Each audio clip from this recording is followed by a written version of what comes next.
আসসালামু আলাইকুম দর্শক, আমরা বরিশালে যাচ্ছি। তো বরিশালে একেবারে গ্রামে যাচ্ছি, বরিশাল শহরে না। তো আমরা মেয়ে আমার ছোটো বোনের শ্বশুরবাড়ি যাচ্ছি। আমরা ছোটো বোনের শ্বশুরবাড়ি পৌঁছে গেলাম।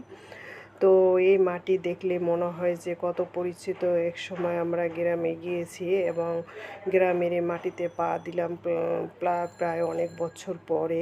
কারণ আমি যখন ক্লাস 8-এ পড়ি তখন আমি গ্রামে গিয়েছিলাম আর এখন গেলাম। তো গ্রামে গিয়ে অনেক আনন্দ আমরা করেছি। তো এটা হয়েছে মুরগির ঘর। তো গ্রামে একটু গরম পড়ছে, তো আমরা সবাই ডাব খাওয়ার জন্য ওদের একটি বাগানে গেলাম।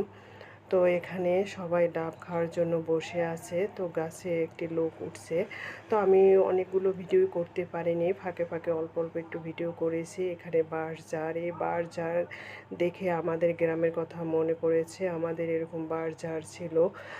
তো এই তো আমরা ডাব খেলাম। ডাব খাওয়ার পরে সবাই মাছ ধরার জন্য রেডি হলো। তো মাছ ধরতে গিয়ে অনেক মাছ পেয়েছিল এখানে, কাতল মাছ, তারপরে চিংড়ি মাছ, তারপরে ফলি মাছ, পুঁটি মাছ, অনেক মাছ পেয়েছিল। এরা নাকি বস্তা ভরে পুঁটি মাছ ফেলে দেয়, কারণ কাটার কোনো লোক থাকে না। তো এক বস্তা পুঁটি মাছ নাকি এরা ফেলে দিছে। তো এই তো মাছ ধরার পরে খাওয়া দাওয়ার পরে আমরা ওদের ক্ষেত দেখতে গেলাম। এখানে আলু ক্ষেত, মুগ ডাল, তারপরে প্লেন ডালের ক্ষেত দেখে আসলাম। এরপরে আমরা যাব নানু বাড়ি। তো আমরা নানু বাড়ি পৌঁছে গেলাম।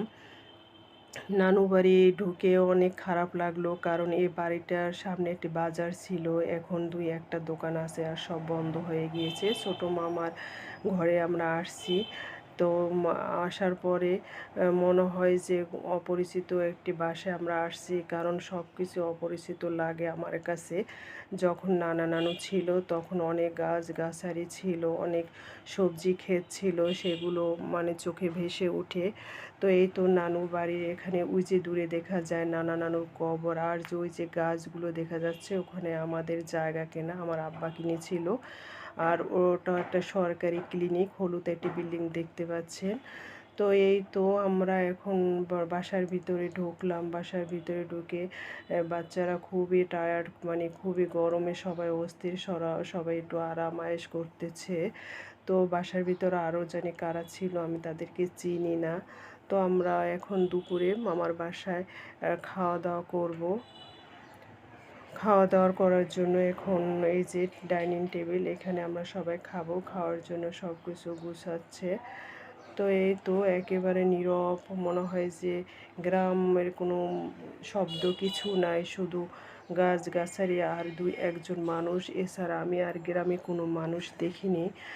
নানা বাড়িতে ভরাপুরা মানুষ ছিল এক সময়, কিন্তু এখন দেখি একেবারে নীরব নিস্তব্ধ সব কিছু। তো আমরা খাওয়ার জন্য এখন সব কিছু রেডি করতেছে। আর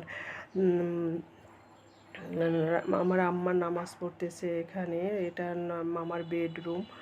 তো আমরা ঝটপট করে একটু খাওয়া দাওয়া করে আমরা রওনা হব, কারণ আমাদের শ্বশুরবাড়ি যেতে হবে ছোটো বোনের। তারপরে আমরা আবার বরিশাল আসব।